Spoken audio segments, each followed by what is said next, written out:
ಅನೇಕ open ended ಪ್ರಶ್ನೆಗಳಿದ್ದಾವೆ. ಆ open ended ಪ್ರಶ್ನೆಗಳಿಗೆ ಉತ್ತರವನ್ನ ಹೇಗೆ ಕಂಡುಕೊಳ್ಳುತ್ತೆ SIT ಅನ್ನೋದು ಕುತೂಹಲ.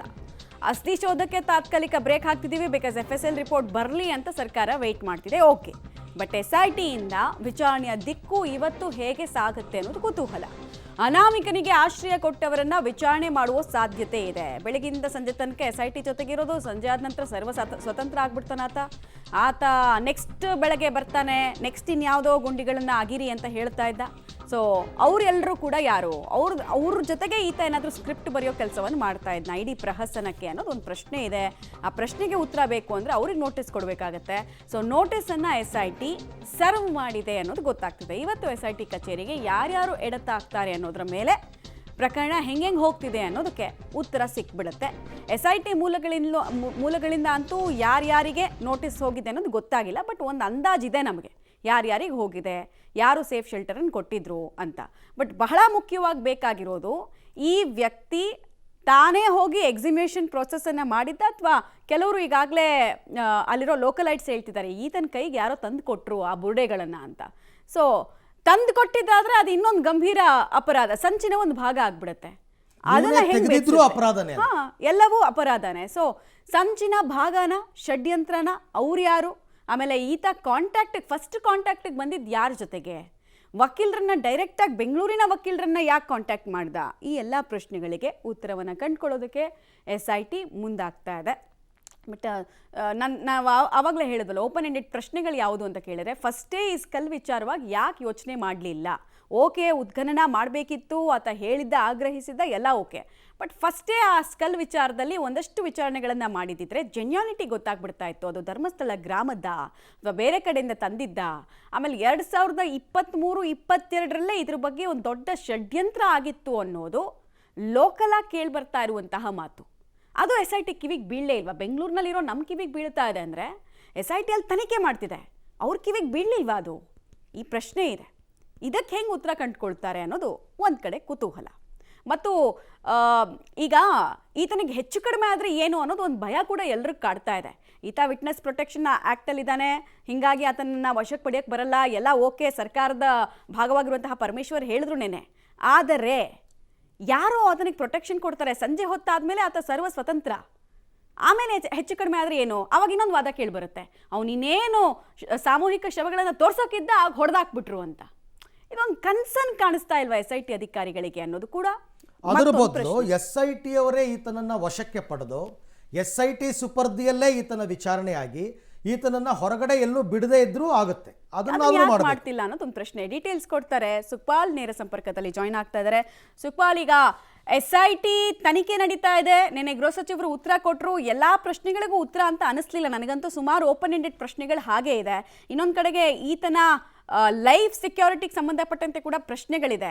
ಒಂದು ಅರ್ಜಿಯನ್ನು ಹಾಕೊಳ್ಬೋದು ಅನ್ಸುತ್ತಲ್ಲ ಸುಕ್ಪಾಲ್, ಈತನ ಪ್ರಾಣಕ್ಕೆ ಬೆದರಿಕೆ ಬರುವ ಸಾಧ್ಯತೆ ಇದೆ, ತುಂಬ ಕ್ರೂಷಿಯಲ್ ಅಸೆಟ್ ಆಗಿದ್ದಾನೆ, ಈತನನ್ನು ನಮ್ಮ ವಶದಲ್ಲೇ ಇಟ್ಕೊಳ್ತೀವಿ ಅಂತ ಹೇಳಿ ವಿಟ್ನೆಸ್ ಪ್ರೊಟೆಕ್ಷನ್ ಆ್ಯಕ್ಟ್ ಅಂಡರಲ್ಲಿ ಇದ್ರೂ ಆತ ಒಂದು ಆರ್ಗ್ಯುಮೆಂಟ್ ಅಂತೂ ಕೋರ್ಟ್ನಲ್ಲಿ ಮಾಡೋದಕ್ಕೆ ಅವಕಾಶ ಇದೆ. SIT ಅವ್ರು ಯಾಕೆ ಇನ್ನೂ ಅದನ್ನು ಮಾಡ್ತಾ ಇಲ್ಲ ಅನ್ನೋದೊಂದು ಪ್ರಶ್ನೆ. ಖಂಡಿತ ಇದನ್ನ ಮಮತಾ ಮಾಡ್ಬೋದು, ಆದರೆ ಈ ಹಿಂದೆ ದೂರುದಾರನ ಪರವಾಗಿರುವಂಥ ವಕೀಲರವರು ಈ ರೀತಿಯಾಗಿ SIT ಅಧಿಕಾರಿಗಳಿಗೆ ಭದ್ರತೆ ಬೇಕು ಅನ್ನುವಂಥದ್ದನ್ನು ಕೇಳ್ಕೊಂಡಿದ್ದಾರೆ. ಆ ಹಿನ್ನೆಲೆಯಲ್ಲಿ ಆತನಿಗೀಗ ಸದ್ಯಕ್ಕೆ ಭದ್ರತೆಯನ್ನು ಕೊಟ್ಟಿದ್ದಾರೆ. ಆದರೆ ಇಲ್ಲಿ ಪ್ರಶ್ನೆ ಇರುವಂಥದ್ದು, ಆ ದೂರುದಾರ ಪ್ರತಿದಿನ ಸಂಜೆ ಆಗ್ತಿದ್ದಂತೆ ಯಾವುದೋ ಒಂದು ಮನೆಯಲ್ಲಿ, ಖಾಸಗಿ ಮನೆಯಲ್ಲಿ ಹೋಗಿ ಉಜಿರೆ ಸಮೀಪದಲ್ಲಿ ಇರ್ತಾನೆ ಅನ್ನುವಂಥ ಮಾಹಿತಿ ಇರುವಂಥದ್ದು. ಇದು SIT ಅಧಿಕಾರಿಗಳಿಗೂ ಗೊತ್ತಿರುವಂಥದ್ದು. ಜೊತೆಗೆ SIT ಅಧಿಕಾರಿಗಳು ರಾತ್ರಿ ಹಗಲು ಆತನಿಗೆ ಭದ್ರತೆಯನ್ನು ಕೊಡ್ತಾ ಇದ್ದಾರೆ. ಹೀಗಾಗಿ ಈಗ ಆ ಪ್ರಶ್ನೆ ಉದ್ಭವ ಆಗ್ತಾ ಇರುವಂಥದ್ದು, ಈತನ ಹಿಂದೆ ಇರುವವರು ಯಾರು, ಅವರೇ ರಕ್ಷಣೆಯನ್ನು ಕೊಟ್ಟು ಆತನನ್ನ ಪ್ರತಿದಿನ ಕಾಯ್ತಾ ಇದ್ದಾರೆ, ಜೊತೆಗೆ ಪ್ರತಿದಿನಕ್ಕೆ ಬೇಕಾದಂಥ ಒಂದೊಂದು ಪ್ಲಾನನ್ನು ಅವರೇ ಮಾಡ್ತಾ ಇದ್ದಾರೆ ಅನ್ನುವಂಥದ್ದು ಈಗ ಇರುವಂಥ ಪ್ರಶ್ನೆ. ಇನ್ನೊಂದು ಕಡೆಯಲ್ಲಿ ಯಾವುದೇ ರೀತಿಯಾದಂಥ ತಾರ್ಕಿಕವಾದಂಥ ಅಂತ್ಯ ಆಗಿಲ್ಲ ಇದಕ್ಕೆಂದು. ಉತ್ಖನನವನ್ನು ಸಂಪೂರ್ಣವಾಗಿ ಸ್ಥಗಿತಗೊಳಿಸ್ತೇವೆ ಅನ್ನುವಂಥದ್ದನ್ನು ಹೇಳಿದ್ರು.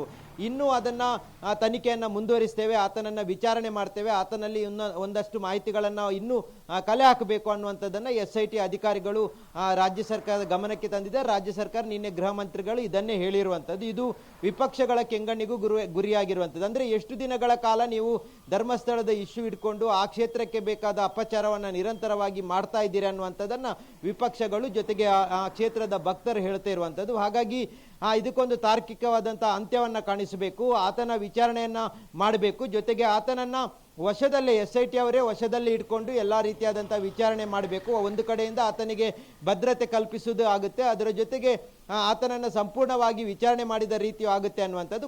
ಜೊತೆಗೆ ಭಕ್ತರು ಹಾಗೂ ವಿಪಕ್ಷಗಳು ಒತ್ತಾಯ ಮಾಡುವಂಥದ್ದು ಆತನನ್ನು ಸದ್ಯದ ಮಟ್ಟಿಗೆ ಮಂಪರ್ ಪರೀಕ್ಷೆ ಮಾಡಲೇಬೇಕನ್ನುವಂಥದ್ದು. ಈತ ಹೇಳಿರುವಂಥ ಯಾವುದೇ ಒಂದು ಸ್ಥಳದಲ್ಲೂ ಉತ್ಖನನ ಮಾಡಿದಂಥ ಸಂದರ್ಭದಲ್ಲಿ ಯಾವುದೇ ಕಳೆಬರಗಳು ಪತ್ತೆ ಆಗಿಲ್ಲ. ಹಾಗಾಗಿ ಆತನನ್ನು ಮಂಪರ್ ಪರೀಕ್ಷೆ ಮಾಡಿದರೆ ಇನ್ನೊಂದಷ್ಟು ಮಾಹಿತಿಗಳು ಬರುತ್ತೆ ಹೊರಗೆ. ಜೊತೆಗೆ ಆತನ ಹಿಂದೆ ಯಾರಿದ್ದಾರೆ ಅನ್ನುವಂಥದ್ದು ಬಹಳಷ್ಟು ಈಗ ಕುತೂಹಲನೇ ಇರುವಂಥದ್ದು. ಹಾಗಾಗಿ ಅದನ್ನು ಹೊರಗೆ ತರಲಿಕ್ಕೆ ಇದು ಸಹಕಾರಿ ಆಗುತ್ತೆ ಅನ್ನುವಂಥದ್ದನ್ನು ಎಲ್ಲ ಕಡೆಗಳಿಂದಲೂ ಭಕ್ತರು ಹಾಗೂ ವಿಪಕ್ಷಗಳು ಒತ್ತಾಯ ಮಾಡ್ತಾ ಇರುವಂಥದ್ದು. ಈ ಹಿನ್ನೆಲೆಯಲ್ಲೂ SIT ಅಧಿಕಾರಿಗಳು ಮುಂದೆ ಏನು ಮಾಡ್ತಾರೆ ಅನ್ನುವಂಥದ್ದೇ ಕುತೂಹಲ ಇರುವಂಥದ್ದು. ಸದ್ಯದ ಮಟ್ಟಿಗೆ ಇವತ್ತು ಆತನನ್ನು ಕರೆಸಿ ಮತ್ತೆ ಗ್ರಿಲ್ ಮಾಡಲಿಕ್ಕೆ SIT ಅಧಿಕಾರಿಗಳು ತಯಾರಿಗಳನ್ನು ನಡೆಸಿರುವಂಥದ್ದು. ಮಮತಾ, ಈಗ ಸುಕ್ಪಾಲ್, ನಿನ್ನೆ 7.5 ಗಂಟೆಗಳ ತನಕ ಆತನನ್ನು SIT ಕಚೇರಿನಲ್ಲಿ ಇಟ್ಕೊಂಡು ವಿಚಾರಣೆ ಮಾಡಿದ್ರು. ಈ 7.5 ಗಂಟೆಗಳಲ್ಲಿ ಆತ ಬಾಯ್ಬಿಟ್ಟಿರೋ ಸತ್ಯಗಳೇನು ಅಂತನ್ಬಿಟ್ಟು ಹಾಗಾದ್ರೆ ಆತನಲ್ಲಿ ನಿನ್ನೆ ಪ್ರಮುಖವಾಗಿ ತಲೆಬುರುಡೆ ತಂದಿರುವಂತ ಪ್ರಕರಣ ಏನಿದೆ, ಆ ಪ್ರಕರಣಕ್ಕೆ ಸಂಬಂಧಪಟ್ಟ ಹಾಗೆ 7 ಗಂಟೆಗಳ ಕಾಲ ನಿರಂತರವಾಗಿ ಬೆಳ್ತಂಗಡಿ SIT ಕಚೇರಿಯಲ್ಲಿ ಆತನನ್ನ ವಿಚಾರಣೆ ಮಾಡಲಾಗಿದೆ. ಅದರಲ್ಲಿ ಪ್ರಮುಖವಾಗಿ ಆತ ಆ ತಲೆಬುರುಡೆಯನ್ನು ತಂದಿರುವಂಥ ಸ್ಥಳ ಯಾವುದು ಅನ್ನುವಂಥದ್ದನ್ನು ಆತನ ಹತ್ರ ಕೇಳ್ತಾ ಇರುವಂಥ ಪ್ರಶ್ನೆಗಳು. ಅದು ತನಿಖಾಧಿಕಾರಿ ಜಿತೇಂದ್ರ ದಯಾಮ್ ಅವರೇ ಕೂತು ಸುಮಾರು 7 ಗಂಟೆಗಳ ಕಾಲ ಆತನಲ್ಲಿ ನಿರಂತರ ಪ್ರಶ್ನೆಗಳನ್ನು ಮಾಡಿದ್ದಾರೆ. ಅದರಲ್ಲಿ ಆತ ಹೇಳಿರುವಂಥದ್ದು, ನನಗೆ ಸರಿಯಾದ ಮಾಹಿತಿ ಇಲ್ಲ ಇನ್ನು ಅನ್ನುವಂಥದ್ದು, ಅಂದರೆ ಯಾವ ಸ್ಥಳದಿಂದ ನಾನು ತಲೆಬುರುಡೆ ತಂದಿದ್ದೇನೆ ಅನ್ನುವಂಥದ್ದು. ಈ ಹಿನ್ನೆಲೆಯಲ್ಲಿ ಮತ್ತಷ್ಟು ವಿಳಂಬ ಆಗ್ತಾ ಇರುವಂಥದ್ದು ಮಹಾಜರು ಪ್ರಕ್ರಿಯೆಗೆ. ಜೊತೆಗೆ ಈ ಒಂದು ತಲೆಬುರುಡೆಯನ್ನು ತಂದಂಥ ಸಂದರ್ಭದಲ್ಲಿ ನಿನ್ನ ಜೊತೆ ಯಾರಿದ್ರು, ಆ ವಿಡಿಯೋವನ್ನು ತೋರಿಸಿ ಕೇಳ್ತಾ ಇರುವಂಥದ್ದು, ಈ ವಿಡಿಯೋದಲ್ಲಿದ್ದಂಥವ್ರು ಯಾರು ಅನ್ನುವಂಥದ್ದು, ಈ ರೀತಿಯಾದಂಥ ಸಾಕಷ್ಟು ಪ್ರಶ್ನೆಗಳನ್ನು ಕೇಳಿದ್ದಾರೆ. ಅದರ ಜೊತೆಗೆ ಈ ಒಂದು ಮೃತದೇಹವನ್ನು ನೀನು ಹೂತಾಕಿದಂಥ ಸಂದರ್ಭದಲ್ಲಿ ಯಾರಿದ್ರು, ಅದರ ತಲೆಬುರುಡೆಯನ್ನು ಮಾತ್ರ ಯಾಕೆ ನೀನು ತಗೊಂಡು ಬಂದಿದ್ದಿ, ಈ ರೀತಿಯಾದಂಥ ಪ್ರಶ್ನೆಗಳನ್ನು ಕೇಳಿದ್ದಾರೆ. ಅದರ ಜೊತೆಗೆ ಮೊನ್ನೆ ಆತ ತೆಗಿಲಿಕ್ಕೆ ಹೋದಂಥ ಸಂದರ್ಭದಲ್ಲಿ ಯಾರೆಲ್ಲ ಇದ್ರು ಅನ್ನುವಂಥ ಆ ಮಾಹಿತಿಯನ್ನು ಕಲೆ ಹಾಕಿದ್ದಾರೆ. ಮುಂದಿನ ದಿನಗಳಲ್ಲಿ ಅವರಿಗೂ ನೋಟಿಸ್ ಕೊಟ್ಟು ವಿಚಾರಣೆಗೆ ಕರೆಯುವಂಥ ಸಾಧ್ಯತೆ SIT ಅಧಿಕಾರಿಗಳು ಇರುವಂಥದ್ದು. ಹಾಗಾಗಿ ನಿನ್ನೆ ನಿರಂತರವಾಗಿ 7 ಗಂಟೆಗಳ ಕಾಲ ಆತನನ್ನು ಇದೇ ವಿಚಾರಕ್ಕೆ ಸಂಬಂಧಪಟ್ಟಾಗೇನೆ ವಿಚಾರಣೆಯನ್ನು ಮಾಡಿರುವಂಥದ್ದು. ಅದರ ಜೊತೆಗೆ ಆತ ಈವರೆಗೆ 17 ಪಾಯಿಂಟ್ಗಳನ್ನು ಏನು ತೋರಿಸಿದ್ದೇನೆ, ಆ 17 ಪಾಯಿಂಟ್ಗಳ ಇನ್ನೊಂದಷ್ಟು ಮಾಹಿತಿಗಳನ್ನು ಕಲೆ ಹಾಕ್ತಾ ಇರುವಂಥದ್ದು. ಅಂದರೆ ಆ ಪ್ರತಿ ಪಾಯಿಂಟಲ್ಲಿ ಆತ ಶವ ಹೂತಾಕಿದ್ದೇನೆ ಅಂತ ಹೇಳಿದ್ರು ಯಾವುದೇ ರೀತಿಯಾದಂಥ ಕಳೆಬರಗಳು ಸಿಕ್ಕದೇ ಇರುವಂಥ ಹಿನ್ನೆಲೆಯಲ್ಲಿ ಆ ಪ್ರಕರಣಕ್ಕೆ ಸಂಬಂಧಪಟ್ಟಾಗೆ ಪರ್ಟಿಕ್ಯುಲರ್ ಆಗಿ ಒಂದೊಂದು ಪಾಯಿಂಟಿನ ಬಗ್ಗೆನೂ ಆತನ ಹತ್ರ ಮಾಹಿತಿಯನ್ನು ಕಲೆ ಹಾಕಿದ್ದಾರೆ. ಎಲ್ಲ ಪ್ರಶ್ನೆಗಳನ್ನು ಮಾಡಿದ ಬಳಿಕ ಇವತ್ತು ಮತ್ತೆ ಆತನನ್ನು ವಾಪಸ್ಸು SIT ಕಚೇರಿಗೆ ಕರೆಸಿ ಮತ್ತಷ್ಟು ಗ್ರಿಲ್ ಮಾಡುವಂಥ ಪ್ಲಾನನ್ನು SIT ಅಧಿಕಾರಿಗಳು ಮಾಡಿರುವಂಥದ್ದು. Arvind, right, thank you Sukhpal. ತಮ್ಮ ಎಲ್ಲ ಮಾಹಿತಿಗಾಗಿ ಧನ್ಯವಾದ. ನೋಡೋಣ ಆಮೇಲೆ ಇಡೀ ಪ್ರಕರಣದಲ್ಲಿ ಈ ದೂರುದಾರನ ಒಬ್ಬನನ್ನೇ ವಿಚಾರಣೆ ಮಾಡ್ತಾರಾ ಅಥವಾ ಬೇರೆ ಬೇರೆಯವರ ವಿಚಾರಣೆ ಕೂಡ ಆಗುತ್ತಾ ಅಂತಕ್ಕಂಥದ್ದು ಇನ್ನೊಂದು ಪ್ರಶ್ನೆ.